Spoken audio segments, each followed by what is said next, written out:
خیر مقدم ناظرین کرام، آپ دیکھ رہے ہیں سحری کی خوبصورت نشریات، اور آج ہمارا موضوع جو ہے بہت پیارا موضوع ہے کہ حضور کے اسوات جو ہے وہ زندگی گزارنے کا بہترین نمونہ ہے۔ تفصیلی انشاءاللہ اس پہ کلام ہمارے علماء بھی کر رہے ہیں، علامہ خضر اسلام صاحب بھی آج ہمارے بزم کا حصہ ہیں۔ علامہ صاحب، ایک سوال بڑا تلخ ہے لیکن ضروری یہ کرنا چاہیے۔ ہمارے یہاں عدم برداشت بہت بڑھ گیا ہے، اور ہم دیکھتے ہیں کہ ذرا سی بات پر ہم ایک دوسرے کے دستے گریبان ہو جاتے ہیں کہ یہاں پر حضور کی اسوا کی پیروی میں نہیں کرنی چاہیے، اور جو لوگ محراب ممبر سے وابستہ ہیں ہم دیکھتے ہیں ان کی طبیعت میں جو ہے وہ عدم برداشت ان کے ہاں بھی بہت زیادہ نظر آتا ہے۔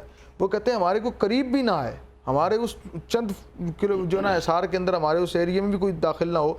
وہاں سے تو صدا محبت کی آتی ہے، پیار کی آتی ہے، اظہار کی آتی ہے، اور ایک طرف آپ وہاں سے صدا دیتے ہیں کہ حضور کی جو اسوا اس پہ عمل بھی پیرا ہوں، لیکن یہاں پہ عملاً زندگی میں آتے تو وہاں پہ ہم کچھ اور صرف گفتار کے غازی ہیں، کردار کے نظر نہیں آتے۔ یہ کیسا معاملہ ہے کہ سکھانے والے ہی عمل سے دور ہو جاتے ہیں؟ کیا فرمائیں گے؟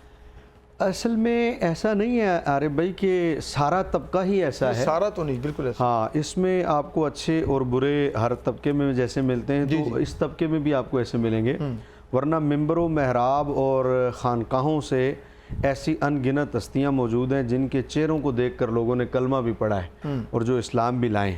دیکھیں، دین سے دوری نہ وہ کوئی بھی کر سکتا ہے اور کسی کے لیے بھی ہو سکتی ہے، خصوصاً جو لوگ دین سے وابستہ ہیں، علماء ہیں، ان پر حملہ زیادہ ہوتا ہے شیطان کا۔ اچھا، جب حملہ زیادہ ہوتا ہے تو اب اللہ کا فضل ہی ہوتا ہے کہ بندہ اس سے بچ پائے۔ اس موقع پر جو خصوصاً علماء ہیں، علماء کے لیے ہمارے بزرگ ایک بات کرتے ہیں کہ عالم جو ہے اس کا شیطان کے حملے سے بچنے کا جو ایک بہترین ذریعہ ہے جس سے وہ بچ سکتا ہے، وہ ہے کسی اللہ کے کامل ولی کے ہاتھ میں اس کا ہاتھ ہونا۔ کیونکہ یہ غرور اور تکبر بھی نا، جیسے علم انسان کا تیزی سے بڑھتا ہے تو ساتھ میں غرور اور تکبر بھی بڑھتا ہے، اور غرور اور تکبر سے نجات جو ہے وہ اسی صورت میں ممکن ہوتی ہے جب کسی کامل ولی کے ہاتھ میں آپ کا ہاتھ ہوتا ہے۔ تو اللہ والے جو ہوتے ہیں، اولیاء اللہ جو ہے، ان کی تربیت میں اور ان کی تعلیمات میں اور ان کے جو مزاج ہوتا ہے ان میں آپ کو بہت کم غرور اور تکبر جو ہے وہ ملے گا، کیونکہ ان کا سینہ حضور کے سینے کے ساتھ ملا ہوا ہوتا ہے، ڈائریکٹ فیض انہیں حضور کے سینہ اقدس سے نصیب ہوتا ہے، اور یہ علم لدنی کے مالک ہوتے ہیں۔ جو شخص بھی علم ظاہری کا مالک ہوتا ہے نا، اس کے ساتھ غرور بھی پروان چڑھتا ہے۔ اولیاء اللہ میں غرور اس لیے نہیں ہوتا کہ ان کو خدا علم لدنی عطا کرتا۔ بہت سارے اولیاء جو ہیں وہ درس نظامی کے فاضل بھی ہیں، ایسا نہیں ہے کہ سارے صرف علم لدنی ان کے پاس ہے، لیکن جب انہیں درس نظامی کے فاضلین کو بھی اللہ ولایت کے منصب پر جب فائز کرتا ہے تو علم لدنی بھی ساتھ عطا کرتا ہے، جس کی وجہ سے ان کی طبیعتوں میں بڑی شائستگی ہوتی ہے۔ ایک بات تو یہ ہو گئی۔ دوسری بات یہ کہ جو رویہ ہے نا طیبی صاحب، جس طبقے نے علماء کو ہمیشہ ڈی گریڈ کیا نا، علماء کی طبیعت میں جو سختی آئی ہے اس طبقے کی وجہ سے بھی آئی ہے۔ صحیح، مطلب پڑھنا پڑھانا کچھ نہیں، جانتے جونتے دین کے بارے میں کچھ بھی نہیں ہے، اور سیدھا ڈائریکٹ جو ہے وہ تنقید کر دینی علماء پر، ٹھیک ہے؟ اس کی وجہ سے علماء کے رویوں میں سختی آئی ہے ان لوگوں کے بارے میں۔ آنی پھر بھی نہیں چاہیے تھی، ان کی طبیعت میں پھر بھی حضور کے کردار کو انہیں سامنے رکھنا چاہیے کہ حضور کی خدمت میں اسوہ حسنہ، چونکہ آپ کا موضوع ہے، ایک شخص حضور کی خدمت میں آیا، حضور نے اس سے کوئی قرضہ لیا ہوا تھا، اور اس نے حضور کی خدمت میں آ کے کہا کہ میرا قرضہ واپس کریں، اور جو واپسی کی ڈیٹ تھی اس میں 2 دن باقی تھے۔ اب 2 دن پہلے بھی آ گیا، پھر پہلے آ کر اس نے نہ صرف یہ کہ حضور سے واپس مانگا، پھر اس نے الزام بھی لگا دیا۔ اس نے کہا تم اہل قریش کرتے ہی یوں ہو، تمہارا کام ہی یہی ہے۔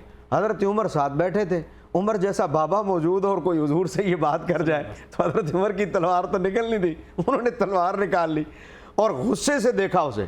اب حضور کا اسوہ حسنہ دیکھیں آپ ہیں، حضور نے فرمایا عمر ایک تو بیٹھ جاؤ، اس کی کھجوریں بھی واپس کرو، کھجوریں واپس کرنے کے بعد جو قرضہ دینا تھا حضور نے فرمایا اب اتنی اس کو اور زیادہ بھی دو۔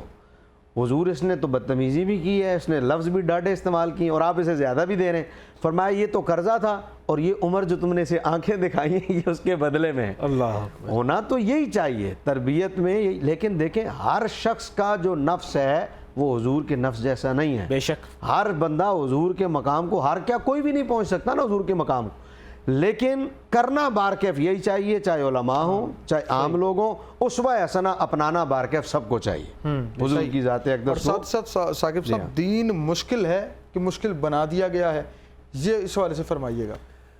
بالکل دین مشکل نہیں ہے، دین جو ہے وہ فطرت کے عین مطابق ہے، اور اللہ رب العزت جل وعلا نے دین جو ہے اس کی فطرت پہ ہی انسان کو پیدا کیا ہے، تو اس لیے مشکل نہیں ہے اچھا اپنی نیچر کے۔ بالکل ٹھیک ہے، میں اس سوال کو وسعت دوں گا لیکن نعت ہم شامل کرتے ہیں تاکہ پھر واپس آئیں گے۔ میں پھر آپ سے یہ جانوں گا کہ پھر لوگ چلنا کیوں مشکل ہو گیا ہے، کہاں پہ کمی رہ گئی، کون سا جو طبقہ ہے وہ اس کو مشکل بنا رہا ہے؟ دین مشکل ہے کہ مشکل بنا دیا گیا۔ آپ نے کہا دین آسان ہے، دین بے شک آسان ہے اور دین یہ دین فطرت ہے، لیکن پھر کہاں کمی رہ گئی کہ لوگوں کے لیے دین پہ چلنا مشکل بنا دیا گیا ہے کہ یہ بہت ہی مشکل بن رہا ہے اور اس پہ لوگ پھر نہیں چل رہے؟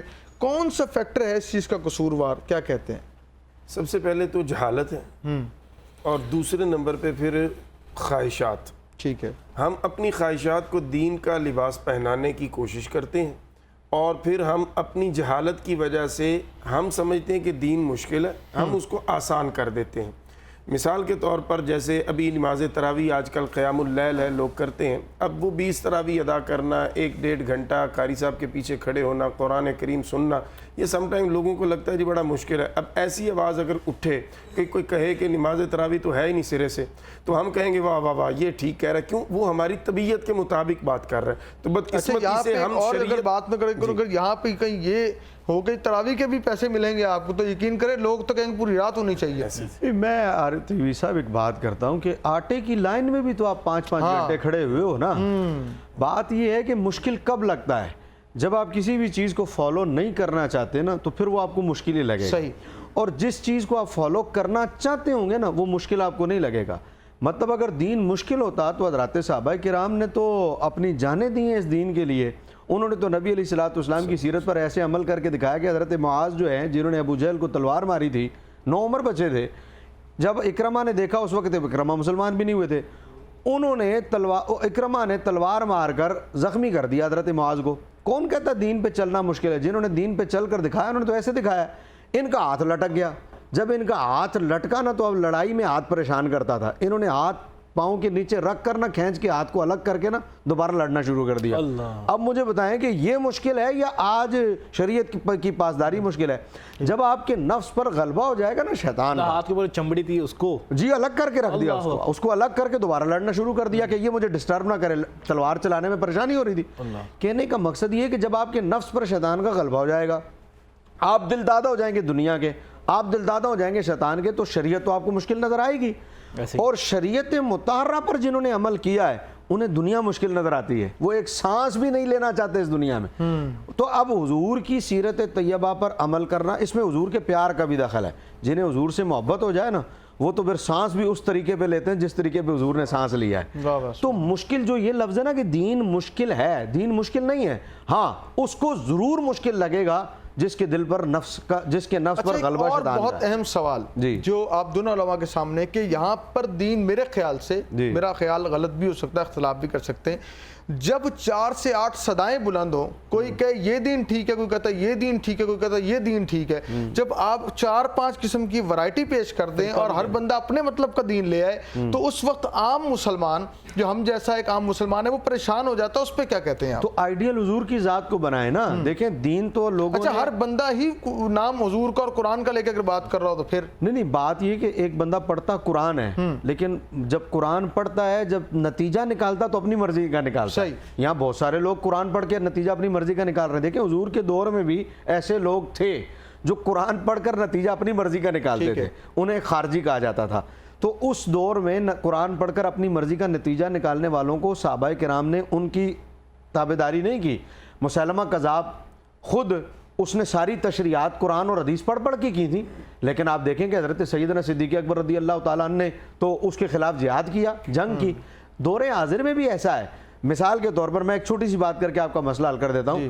آپ جس کپڑے کو آپ نے پہنا ہوا ہے مارکیٹ میں یہ کپڑا کتنا زیادہ ہے، جو موبائل آپ یوز کرتے ہیں یہ مارکیٹ میں موبائل کتنا زیادہ ہے، لیکن آپ چھانٹتے ہیں، دیکھتے ہیں، پرکھتے ہیں، پھر آخر آپ وہ نہیں لے لیتے جو کہ اصل ہوتا ہے۔ تو آج سارا کچھ میدان میں اگر مل رہا ہے مارکیٹ میں تو آپ پرکھیں، چھانٹیں، آپ کو حضور کے دین کی خوشبو رسول اللہ کے دروازے تک لے کے جائے گی سبحان اگر آپ جانا چاہتے ہوں گے. جی ہاں یہ بات ہے. کیا خوبصورت ہے، اور سب مانوں سے شکریہ ادا کریں گے. اور آج کی جو بزم ہے ہم نے کوشش کی کہ محدود وقت میں رہتے ہوئے ہم اسوائے کریم جو ہے، جو کریم کا اسوا ہے، جو حضور کی سیرت طیبہ ہے، میں یہاں صرف اتنی بات کہہ کے بات کو مکمل کروں گا کہ جس چیز کو حضور نے ہاں کہہ دیا وہ حلال ہو گیا قیامت تک. جس چیز کو حضور نے منع کیا وہ حرام قرار دیا گیا. سرکار کی رضا میں اللہ کریم کی رضا ہے، اور ہم زندگیوں کو مستنیر کرنا چاہتے ہیں، ٹینشن سے دور رہنا چاہتے ہیں، زندگیوں میں خوشحالی لانا چاہتے ہیں، تو بس سرکار کا دامن کرم پکڑ لیجئے. یقین جانے گھروں میں بھی رونقیں ہوں گی اور آپ کی زندگی مستنیر ہو جائے گی، آپ کو پریشانی محسوس نہیں ہوگی اور آپ در بدر نہیں پھریں گے. جی انور زیب صاحب. بالکل بالکل آپ نے صحیح کہا ربیع طیبی صاحب کہ ہم دنیا میں جو ہے سکون ڈھونڈتے ہیں اور جو سکون کا پورا پیکر ہمارے ساتھ اس کو ہم اگنور کر دیتے ہیں. جی میرے نبی صلی اللہ علیہ وسلم نے کتنا خوش انداز سے سارے غصہ کا بھی ختم کیا، مشکلات کا بھی سامنا کیا. ناظرین کرام، اپنے ذات کے سوا جب دوسرے کا سوچنا شروع کر دیں گے نا، یقین جانیں تمام معاملات حل ہو جائیں گے. اس دعا کے ساتھ، اس امید کے ساتھ آپ سے اجازت چاہیں گے کہ زندگی رہی تو کل دوبارہ ملیں گے نئے ٹاپک کے ساتھ، نئے مہمانوں کے ساتھ. اس وقت تک کے لیے دیجیے گا اجازت. اللہ نے کے بعد.